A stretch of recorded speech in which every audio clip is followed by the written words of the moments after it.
ये जितने हैं पर्व सब असली मुद्दा से भटकाने वाला ही पर्व है। एक भी पर्व यथार्थ नहीं।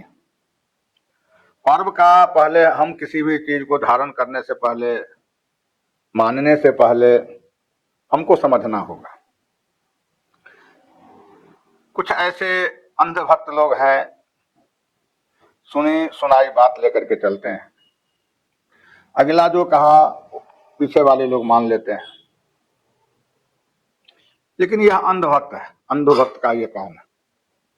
जो चतुर और सुजान भक्त है वह समझ बूझ करके कोई भी चीज को अपनाता है।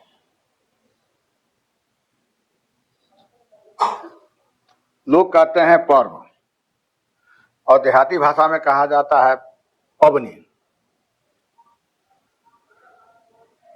उल्टा है तो पर्व, लेकिन लोग पबनी कहते हैं। फिर भी उसका अर्थ शाब्दिक निकलता है। पावन का मतलब होता है पवित्र दिन। जिस दिन आपने समय से जगे, बिस्तर छोड़े, समय से स्नान बनाए, समय से पोछा लगाए, समय से भंडार बनाए और समय से ठाकुर जी का भोग लगाए, उसी का नाम है पवित्र पावन। पवित्र पावन। तो ऐसे लोग परंपरा को लोग लेकर के चल रहे हैं। जो बाबा दादा किया है उसको हम कैसे नहीं मानेंगे तो हमको अनिष्ट होगा, अमंगल होगा। ये सब बातें नहीं है, ये सब अंधकार में पड़ा लोगों ने ऐसा बनाया है नियम, जो अंधकार में ही हमेशा दिन रात जी रहा है। आप कहेंगे अंधकार किसको कहते हैं, प्रकाश किसको कहते हैं? जिसका जीवन ही समुचित अंधकार ही अंधकार में है, जिसको प्रकाश दिखाइए नहीं दिया, प्रकाश किसको कहते हैं? उसी का नाम है। अंधकार में जीने वाला आदमी अंध होता है, और प्रकाश में जीने वाला आदमी चतुर और सुजान होता है। टक्कर तो अंधकार और प्रकाश का है। तो अंधकार, जो अंधकार में ही जो जन्म लिया, अंधकार में ही जो पला पोसा भरण पोषण हुआ, अंधकार में ही उसका जीवन निर्वाह चल रहा है, ये सारे अंधकार ही अंधकार है।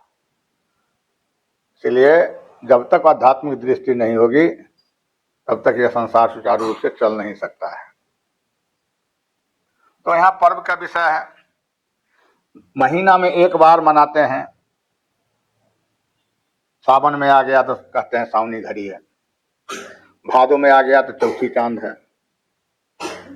भाई सावनी घड़ी, सावनी घड़ी है। महीना में तुम सब दिन स्नान करते हो, सब दिन ध्यान करते हो, सब दिन भंडार बना करके पाते हो, और देवता महीना में एक ही बार भोजन करते हैं, देवता महीना में क्यों स्नान करते हैं? ये सब अंधकार के विषय है। सावनी घड़ी, घड़ी किसका नाम है? घौरी घड़ी मतलब होता है 3 घंटा का घड़ी। सावनी घड़ी पूरे महीना में 3 घंटा पूजा का समय निकाला गया है। एक घड़ी होता है 3 घंटा का। तब 3 घंटा के लिए अब नहाओगे, धोओगे, पूजा करोगे, पाठ करोगे, भंडार बनाओगे, ठाकुर जी को भोग, ठाकुर जी को तो नहीं है भोग लगाते हो, वो तो घर का देवी देवता को भोग लगाते हो। अरे इस सबसे कुछ बनने वाला नहीं है, ना उस सबसे कुछ बिगड़ने वाला है। तुम अनावरत ऐसा उपासना करो कि सब दिन तुम स्नान करो, सब दिन ध्यान करो, सब दिन शुद्धता से भंडार बनाओ, शुद्धता से ठाकुर जी को भोग लगाओ, ऐसा रिश्ता परमात्मा से बनाओ। वह रिश्ता फिक्स रिश्ता है, अस्थायी रिश्ता है। और घड़ी और पल की पूजा करते हो, ये पूजा किस काम की? पूजा का मतलब है पवित्र दिन, पवित्र, हमेशा पवित्र रहना। शरीर के पवित्र बनाकर रखो, घर के पवित्र बनाकर रखो, परिवार को पवित्र बनाकर रखो, घर आंगन को सजा करके रखो, उसी का तो नाम है पवनी। यदि सब दिन तुम करते हो तो सब दिन तुम्हारे घर में लक्ष्मी सरस्वती सब विराजमान हो जाएंगे, देवी देवता सब आना शुरू कर देंगे। अब महीने में एक बार करते हो, ये सब तो भूल है, अज्ञानता है। इसलिए अब चलो भादों में, कहते हैं भादों में आ गया चौथी चांद। अरे चौथी चांद कौन है?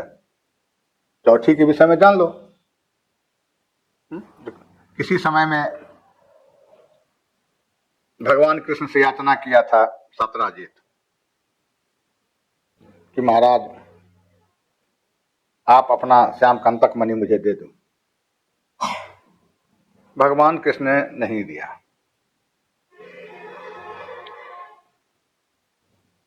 तो वो एक बार श्याम कंतक मणि भगवान कृष्ण ने प्राप्त किया जामवंती से। जामवंती के पास में श्याम कंतक मणि थी। किसी समय में उन्होंने जामवंती ने दिया था, कहा कि जो कृष्णावतार हो गया है तो हम उनकी कन्या ने देखी कृष्ण को, जामवंती निकल करके आए और जामवंती ने चैलेंज ठोक दिया लड़ाई का, कहा कि हम तुमसे युद्ध करेंगे। जामवंती युद्ध में लग गए। युद्ध के बाद पराजय हो गए जामवंती। कहा कि महाराज ये दमयंती और श्याम कंतक मणि आपको मैं दहेज में दे रहा। श्याम कंतक मणि दे दिया, जामवंती ने दिया कृष्ण को।